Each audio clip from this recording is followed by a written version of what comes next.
ज्याच्यामुळे अंतर्वृत्ती बहरून येते, चित्तवृत्ती प्रशांत होते, दुसऱ्याच्या हृदयातलं दुःख जाणण्याची संवेदनशीलता प्रतीत होते, त्याला म्हणायचं अध्यात्म. लोकांना वाटतं अध्यात्म म्हणजे खूप काहीतरी मोठं, म्हणून आपण हसलो तर आध्यात्मिक ठरणार नाही की काय, म्हणून माणसं अशा असतात, गप्प, हसायला तयार नाहीत, बोलायला तयार नाहीत, अजिबात इकडे तिकडे बघायचं नाही, आपलं आपण. असं नाहीये. संतांनी जगाचा तो भार आपुल्या शिरावर ऐसे थोडे तर वाटो द्या हो, असं अध्यात्म आम्हाला शिकवलंय. ज्ञानदेवांनी अवघा संसार सुखाचा करीन ही प्रतिज्ञा घेतली. अतींद्रिय परी भोगवीन इंद्रिया करवी अशी क्रांतिकारक प्रतिज्ञा करणारे ज्ञानोबाराय संत मंदिळीत परमपूजनीय प्रातस्मरणीय विश्ववंद्य विश्व माऊली पदाला विराजमान होतात. का हो? कारण आईचं हृदय, आईच्या तळमळीनं आम्हाला हे सगळं ज्ञान अत्यंत सोपं आणि सहज साध्या भाषेमध्ये शिकवलंय. स्वतः अवघड उपासना केली आणि आम्हाला मात्र सोपं दिलंय. माऊलींची उपासना आपण जाणता श्रोते हो, समाधी तत्वाचा स्पर्श, भू जल तेज समीर आणि ख ही पंचमहाभूत आहेत. त्यापैकी भूतत्वाचा आश्रय घेतला, समाधी अवस्थेला प्राप्त झाली ज्ञानोबाराय. स्वतः अवघड उपासना केली आणि आम्हाला सोपं साधन दिलं. हरिमुखे म्हणा, हरिमुखे म्हणा, पुण्याची गणना कोड करी. बस म्हणले हरी, एवढं क्वालिफिकेशन पुरेसं आहे भगवंताच्या जवळ जायला, परमेश्वराची कृपा प्राप्त करून घ्यायला. पण आम्हाला तेही काहीतरी अवघड वाटतं, त्याच्यासाठी आमच्याकडे अजिबात वेळ नसतो.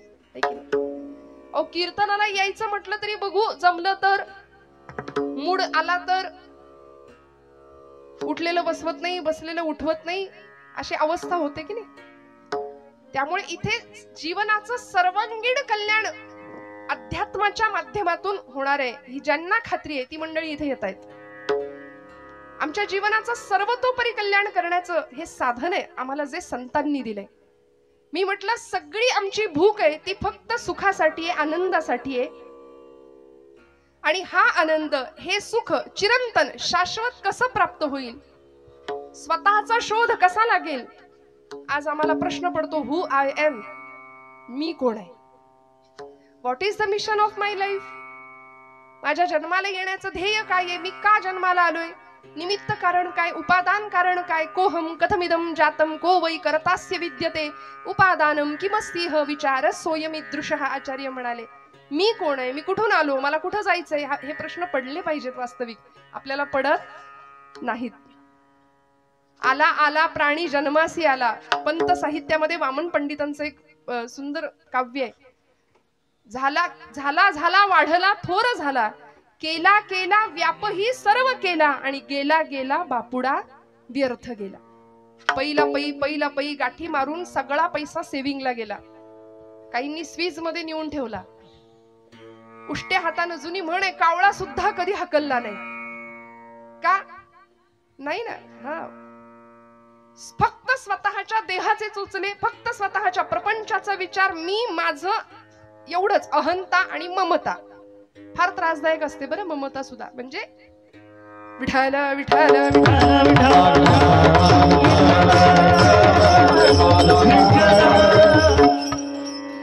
मी माझं यामध्ये आम्ही गुंतून गेलो, आणि यातून बाहेर पडणं फार महत्वाचं असतं.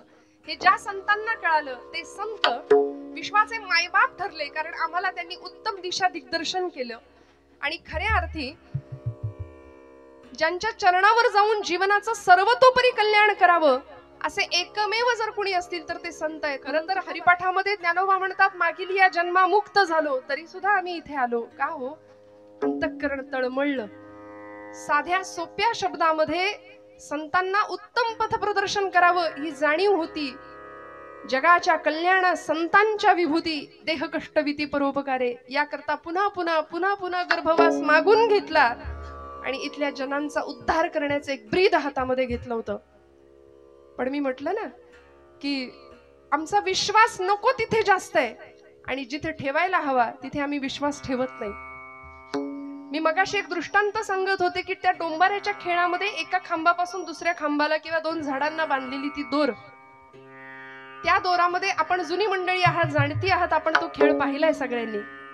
त्या खेळामध्ये ती मुलगी किंवा ती त्याची पत्नी त्या दोरावरून चालत असते, हातामध्ये काठी घेऊन समतोल साधत असते. ढोलग वाजवणारा तो पुरुष खाली, आणि एक मुलगा थाळी फिरवणार आहे. तो खेळ संपल्यानंतर ती मुलगी किंवा ती पत्नी त्याची, त्या डोंबाऱ्याची, जसा दोर चालत असते सगळे लोक असे चित्रासारखे स्तब्ध होऊन तिच्याकडे पाहतात. तिची एकाग्रता, तिचं अनुसंधान हे होतं बरं का. पूर्वीच्या महिला फार अनुसंधान ठेवत होत्या, एकाग्र असायच्या, चिंतेपेक्षा चिंतन जास्त करत होत्या. आता उलट आहे, महिला वर्ग आपला दिवस आहे आजचा बरं का. अनुसंधानच नाही हो. परवा एक आमच्या पुण्यातली एक गेली ना, माझी मैत्रीण गॅरेज मध्ये गेली गाडी घेऊन, स्कूटी घेऊन, आणि म्हणाली ब्रेकच लागत नाही. तो गॅरेजवाला म्हणाला तुमच्या चपला बघू जरा, चप्पलचं सोल गेलंय म्हणाल्या, ते बसवून घ्या नवीन, ब्रेक आपोआप लागेल. पुण्यात ज्यांनी गाडी चालवताना पाहिलंय महिला वर्गाला त्यांना पटकन कळून जाईल माझं म्हणणं. अनुसंधान नाही, एकाग्रता नाही, जीवनाकडे बघण्याचा सकारात्मक दृष्टिकोन नाही, सतत नकार भरलाय जीवनामध्ये सतत. आणि मी नेहमी म्हणते निगेटिव्ह माणसांपासून 2 हात लांब राहावं. कोरोनात कसे आपण डिस्टन्स मेंटेन ठेवत होतो तसं लांब राहायचं, कारण ही माणसं अशी समोर भेटतात आणि संसारी माणसाला ओळखण्याची तीच खूण आहे.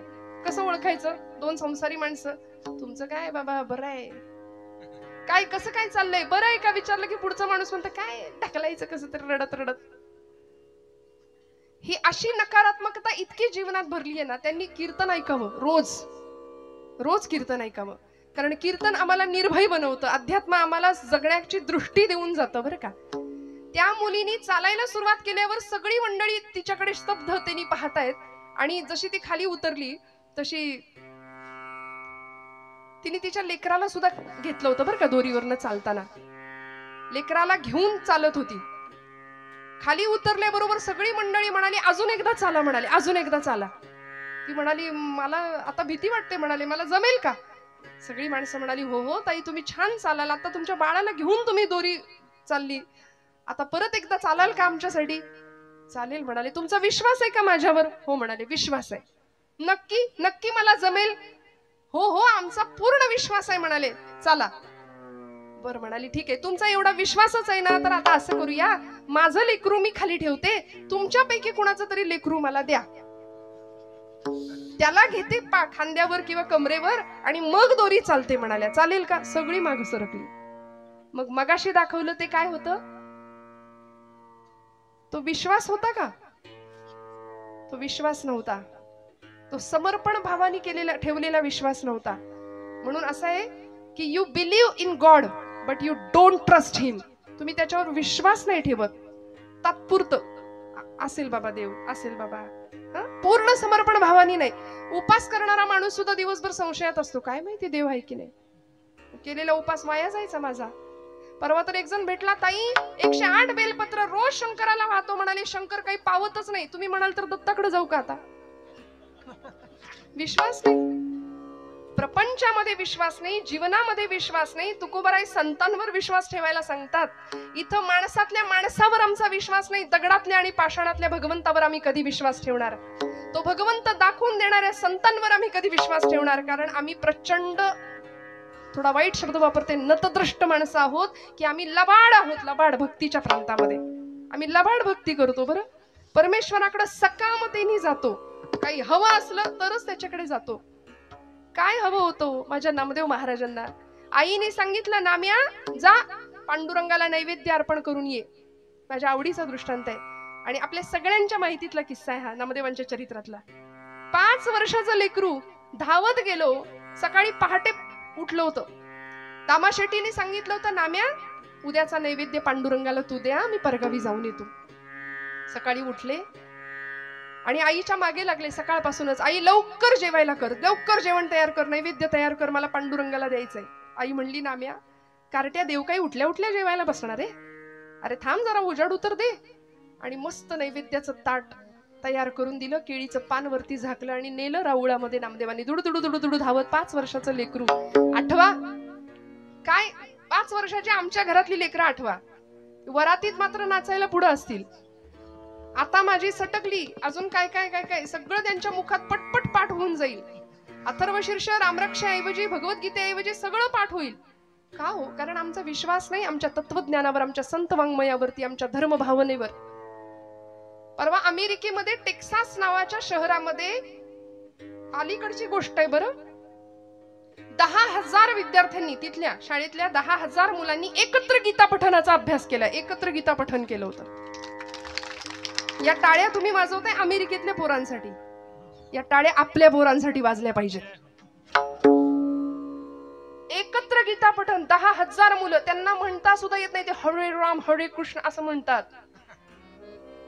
आणि आमची मुलं, आम्हाला का नाही वाटत संध्याकाळ झाली की दिवे लागणीला बसलीच पाहिजेत कार्टी देवापुढे, आईने जवळ घेऊन बसलंच पाहिजे, पाठे पर्वचे शिकवलेच पाहिजे. नाही काही आलं, हरिमुखे म्हणा हरिमुखे म्हणा, पुण्याची गणना कोण करी. सोपं, किती सोपं सांगितलंय हो.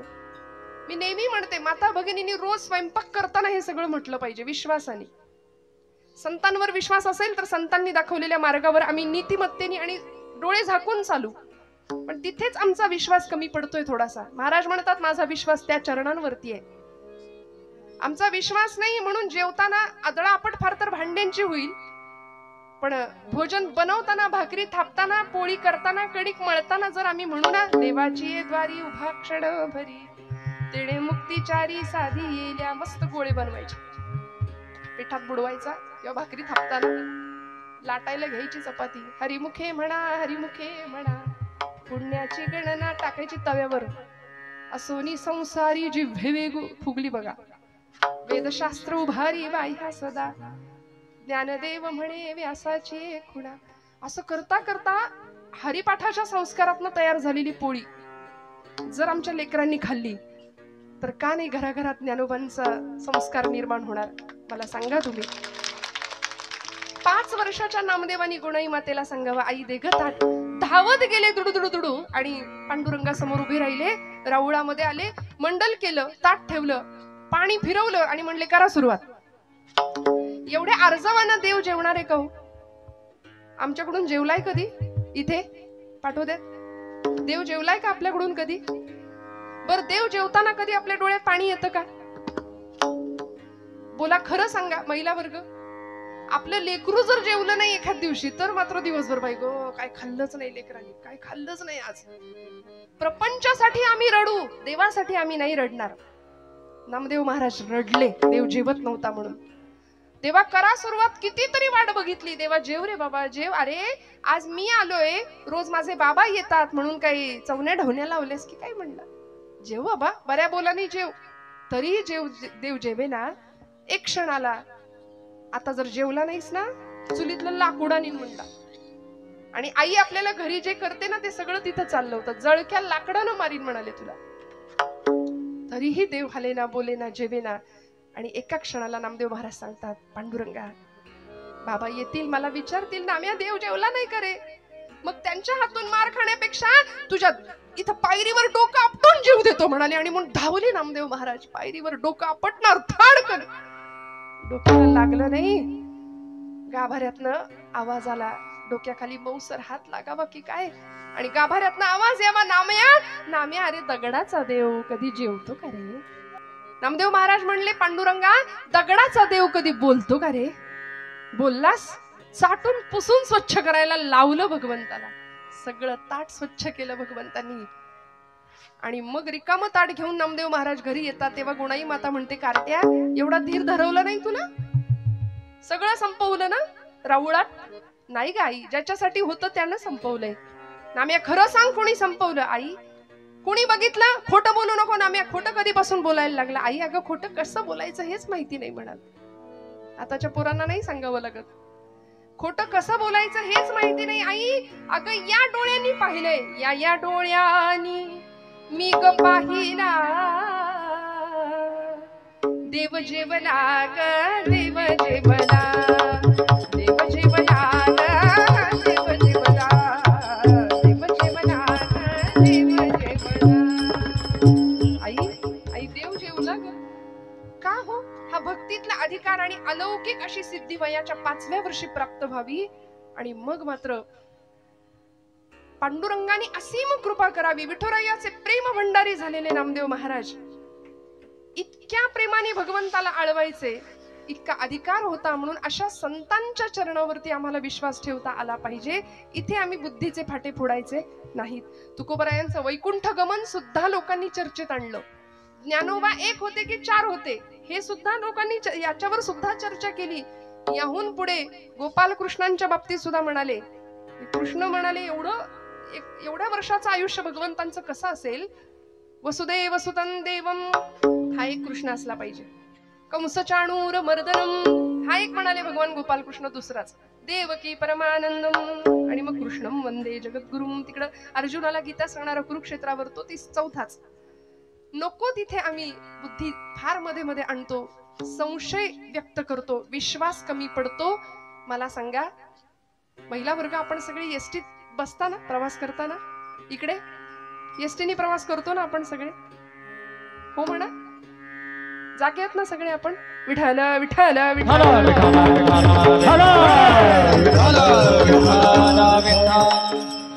सध्या एसटी आपलीच आहे की नाही. मग एसटीत बसल्यानंतर कुठे बसता तुम्ही? कुठे बसता, मागे की पुढे? पुढे जागा असली तर पहिली पुढे धरून बसू ना आपण जागा. काय अनुभव आहे पुढे बसल्यानंतर आणि सगळ्यात शेवटच्या सीटवर बसल्यानंतर? काय अनुभव असतो? हा, क्या बात आहे. With action. विठ्ठल विठ्ठल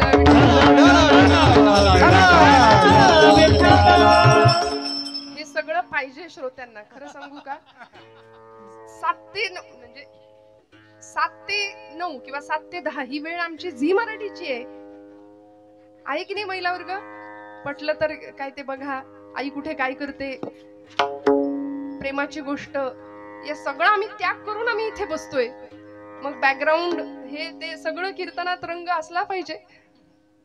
असो, मला सांगायचं एवढं की आपण एसटी मध्ये जर पुढे बसलो तर धक्के दणके जरा कमी आहेत, मागे बसलो तर तुलनेने जास्त आहेत. मग एसटीच्या ड्रायव्हर पासून आपण जेवढे जवळ तेवढे धक्के दणके कमी, आणि त्याच्यापासून जितकं लांब तेवढी सगळी आदळआपट आहे. प्रपंचामध्ये जीवन जगत असताना जगाचा चालक म्हणतो आपण त्याला, अनंत कोटी ब्रह्मांड नायक. तो ड्रायव्हर आहे, स्टेरिंग त्याच्या हातात आहे. त्यामुळे त्याच्यापासून आपण जितके जवळ तेवढी आदळआपट कमी राहील, लक्षात ठेवा. आणि त्याच्यापासून आपण जितके लांब तेवढी सगळी आदळआपटच आहे, मग धक्के आणि दणकेच आहे. मग तक्रार नाही करायची. त्यामुळे देह प्रारब्धावर वाणी प्रभूच्या नामामध्ये, मन भगवंताच्या नामामध्ये व्हावं, सद्गुरु चरणांवरती मन व्हावं आणि तक्रार न करता पूर्ण विश्वासाने समर्पण भावानी भक्तीच्या प्रांतामध्ये प्रवेश करावा. की जो तुकोबांनी केला, संतांची पायी हा माझा विश्वास. किती विश्वास आहे. एखादा डॉक्टर आम्हाला प्रिस्क्रिप्शन लिहून देतो, आम्ही जरा कुठं काही दुखणं खुपणं आलं की डॉक्टर नावाचा देव आम्हाला आठवतो. त्यावेळी धावत जातो आम्ही. 4-5 दिवसाचा जो काही कोर्स असेल तो आम्ही घेऊन येतो. ते मेडिकल मधनं गोळ्या, औषधांच्या बाटल्या, गोळ्या आणतो आणि ते सगळं आणून देवापुढे ठेवतो. त्याच्यावर रोज हळदी कुंकू वाहतो. खरंय का हे? बरोबर नाही ना असं करत. आम्ही ते औषधं घेतो प्रामाणिकपणे, श्रद्धेने, विश्वासाने. का? एक भावना असते की गुण येणार आहे. मग डॉक्टरच्या प्रिस्क्रिप्शनवर एवढा विश्वास आहे तर संतांचं वाङ्मय का गुंडाळून ठेवायचं? तो ब्रह्मरस आहे. ते औषध असं तसं नाहीये. ब्रह्मरस घेई काढा म्हटलंय. भवरोग नष्ट होईल, सगळ्या पीडा नष्ट होतील, असं ते दुर्लभातलं दुर्लभ औषध संतांनी दिलंय. ज्ञानोबांना भेटायचं असेल, जवळून पाहायचं असेल तर ज्ञानेश्वरी उघडूया, तुकोबांची गाथा उघडूया. ते सगळं मात्र आम्ही गुंडाळून ठेवून दिले. रोज न चुकता हळदी कुंकू मात्र वाहतो. अशी अवस्था आहे. का? विश्वास कमी पडतो. एखाद्याने विषाची बाटली अशी समोर आणून ठेवली आणि म्हणलं हे विष आहे बरं, हे जर प्यायलं तर माणूस मरतो, असं जर समोरचा माणूस म्हणाला तर आपण म्हणतो का बघू बरं 2 थेंब? मला कुठं माहितीये, मी पिऊन बघतो. नाही ना, आम्ही विश्वास ठेवतो. याही पुढे जाऊन सांगते, एखादा अंतराळवीर अंतराळात जातो. आता आपली चांद्रयान मोहीम, आदित्य एल, एवढा सगळा भारत आणि ललाम भूत विश्व गुरु पदावर विराजमान झालेला आमचा भारत देश. अंतराळवीर गेले चंद्रावरती, सांगितलं अमुक ठिकाणी अमुक आहे, तमुक ठिकाणी तमुक आहे, खड्डे आहेत, पाणी आहे. आम्ही विश्वास ठेवला. आम्ही कुठं म्हणालो, आम्ही कुठं गेलोय चंद्रावर, विश्वास ठेवला. मग एखाद्या शास्त्रज्ञावर आम्ही विश्वास ठेवतो, एखाद्या अंतराळवीरावर आम्ही विश्वास ठेवतो, एखाद्या डॉक्टरवर आम्ही विश्वास ठेवतो. एवढंच काय, विषावर सुद्धा विश्वास ठेवतो. तर अमृतासारखं संजीवन तुम्हाला मला देणाऱ्या संतांवर आम्ही विश्वास का नाही ठेवत? तुकोबांनी तो विश्वास ठेवला आणि नुसता ठेवला नाही, सर्व भावे दास झालो त्यांचा, सर्वांगानी दास्यत्व स्वीकारलं. समर्पण भावानी. आम्ही काय म्हणतो माहितीये, मीराबाईंनी म्हणावं, मेरे मेरे तो गिरिधर गोपाळ दूसरा न कोई. असं मीराबाई म्हणतात, मेरे तो गिरिधर गोपाल दुसरा न कोई. आम्ही म्हणतो, हाही माझा, तोही माझा, तूही माझा, तसा देवा तूही माझा. हे धाडस फक्त मीराबाईंनी करावं. का? आमचा विश्वास कमी आहे. दास्यत्व पत्करावं. दास ही अवस्था आहे, दास ही पदवी नाही. सर्व भावे दास झालो त्यांचा. ज्ञानेंद्रिय, कर्मेंद्रिय, मन आणि बुद्धी सगळं समर्पण करावं, संतांच्या पायावरती व्हावं. तुमच्या माझ्या जीवनाचं कल्याण होणार हे निश्चित आहे. कसं बोलायचं, कसं आचरण करायचं, जीवन जगण्याची उत्तम आचार संहिता ज्यांनी आम्हाला दिली आहे ना, ओलावा वचना जयांचिया, ज्यांच्या वचनांना भगवंत प्रेमाची ओल होती. बोलू ऐसे बोल जेणे बोले विठ्ठल डोले.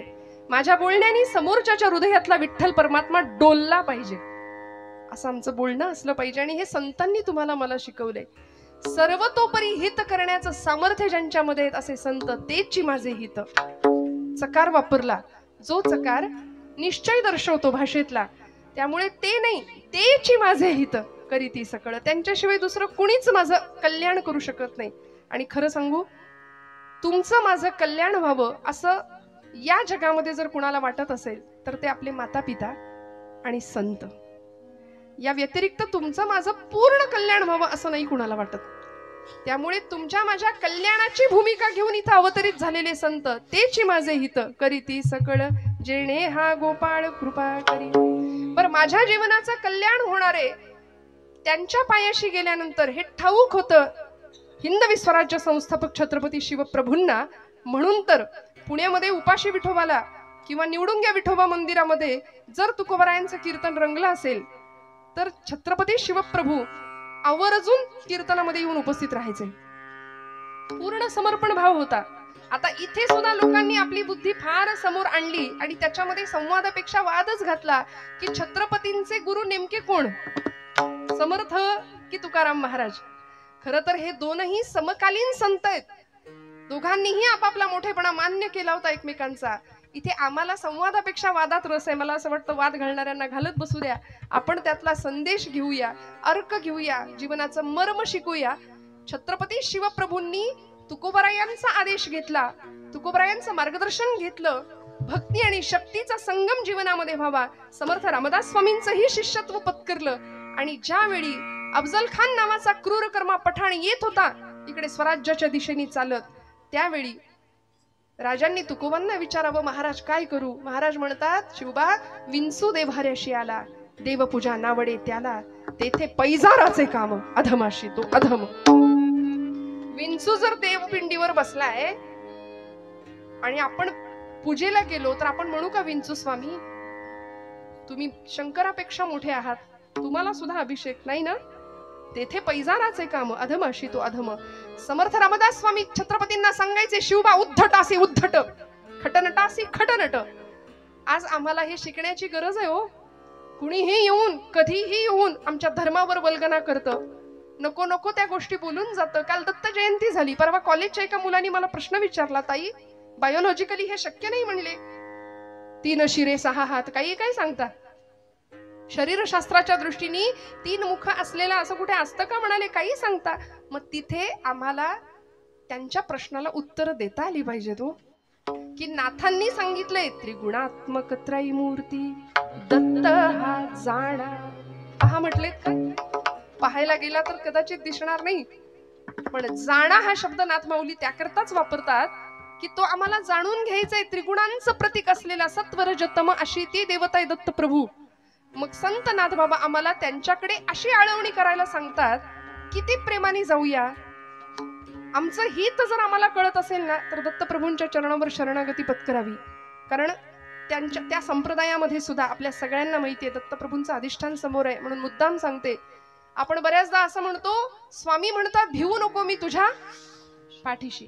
मग मी काही केलं तरी चालतंय का? स्वामी म्हणतात चोरांनी सुद्धा म्हणावं मी चोरी केली तरी चालेल, व्यसन करणाऱ्यांनी म्हणावं मी व्यसन केली तरी चालतील का? भिवू नकोस, मी तुझ्या पाठीशी. अहो हे असं नाहीये. अध्यात्म आम्हाला निर्भय बनवतं खरं, पण ती निर्भयता सत्कर्मातनं आलेली असू दे.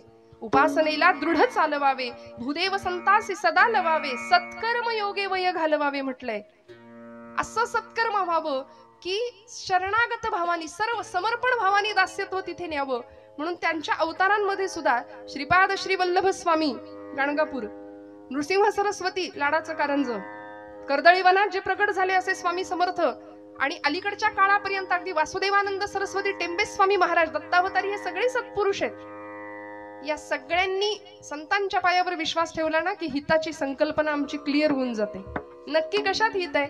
जावं सहकुटुंब सहपरिवार, दास आम्ही हे घरदार, सहकुटुंब सहपरिवार, दास आम्ही हे घरदार, तव पदी अर्पू असाय, संसार हित हा भार, तव पदी अर्पू असाय, संसार हित हा भार, परिहरिसी करुणा सिंधू, तू दीन दयाळ सुबंधू, आम्हा अधलेशन बाधो, वासुदेव प्रार्थित दत्ता, शांत हो श्री गुरुदत्ता, मम चित्ता शमवी आता, शांत हो श्री गुरुदत्ता, मम चित्ता शमवी आता, शांत हो.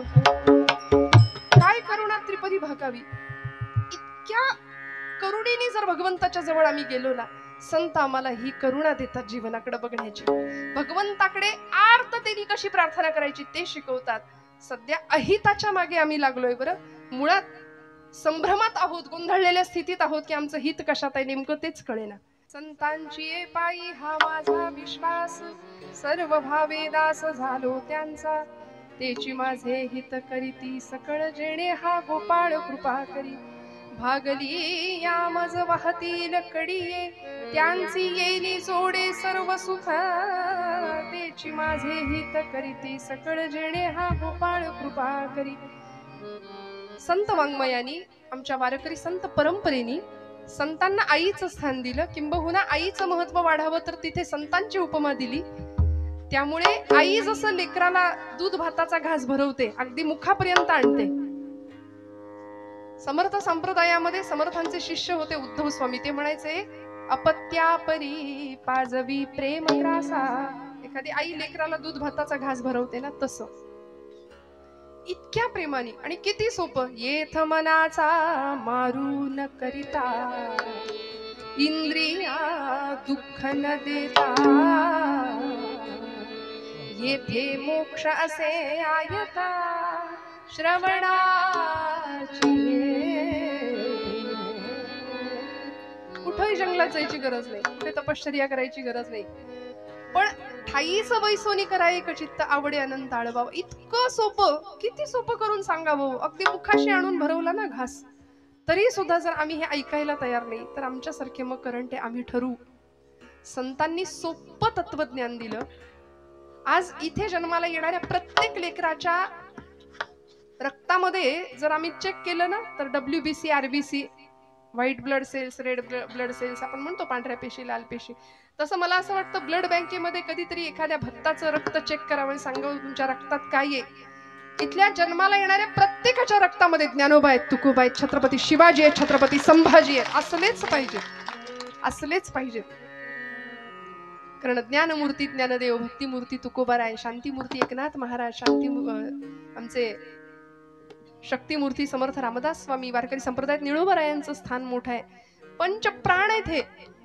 यातला एक जरी हरवला तरी जीवन आणि शरीर कलेवरासारखं होणार आहे. प्रसंगी कठोर शब्दामध्ये आम्हाला सांगतील.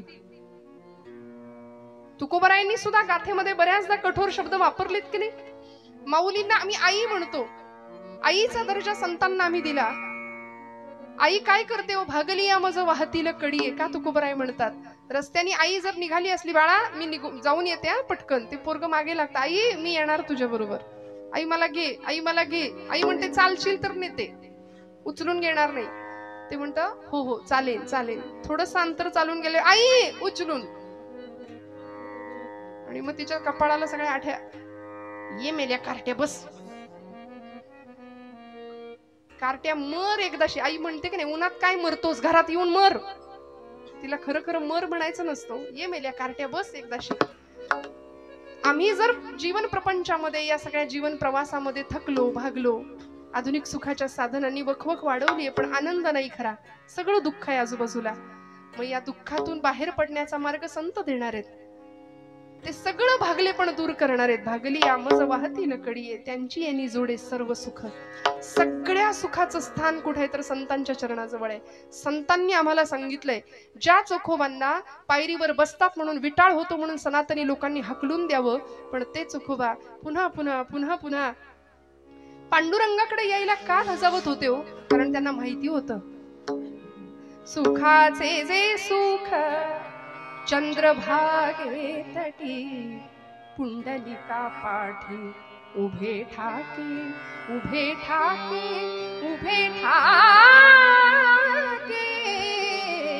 सुखाचे जे सुख साजिरे गोजिरे, श्रीमुख चांगले, शंख चक्र मिरविले, गदा पद्म विटेवारी, विटेवारी.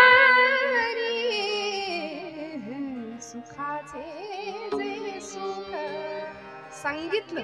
सगळ्या सुखांचं जर साधन कुठलं असेल तर ते तिथे आहे. सुखाचा राजमार्ग संतांनी आम्हाला सांगितलंय. जो प्रपंच दुःखदायक आहे, त्या दुःखामध्ये, त्या प्रपंचामध्ये न गुंतता खरा सुखाचा राजमार्ग देणारे संत आहेत. त्यांची यांनी जोडे सर्व सुख. मी एक पटकन 5 मिनिटाच्याही आत दृष्टांत सांगणार आहे. आपण आयुष्याचा प्रवास करतो, आपल्या सगळ्यांना माहिती आहे श्रोते हो, आई आपल्याला सहलीला जाणाऱ्या मुलाला डबा देते, बरोबर ना माता भगिनी? एखाद्या दिवसाची सहल असेल, पटकन माघारी यायचं असेल तर ते आई विचारते, बाळा किती देऊ रे पोळ्या डब्यात, किती चपात्या घालू डब्यात? ते पोरग म्हणतं, आई रोज मी 4 चपात्या खातो ना, आज मला 6 चपात्यांचा किंवा पोळ्यांचा डबा भर.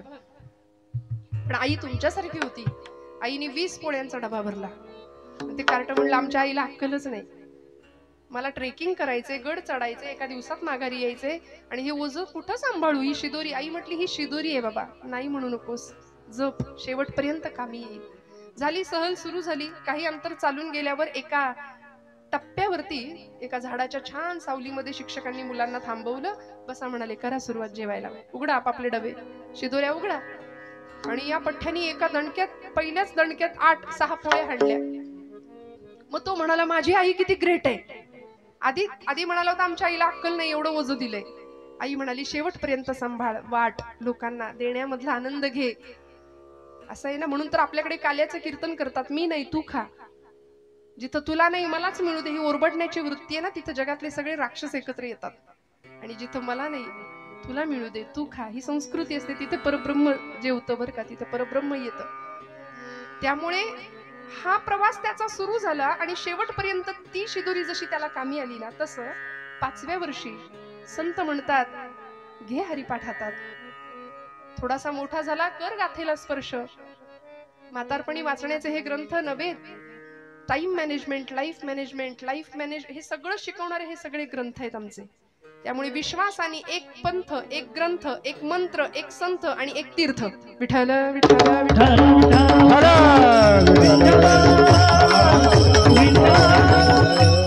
या सगळ्यावर पूर्ण भावाने विश्वास ठेवावा.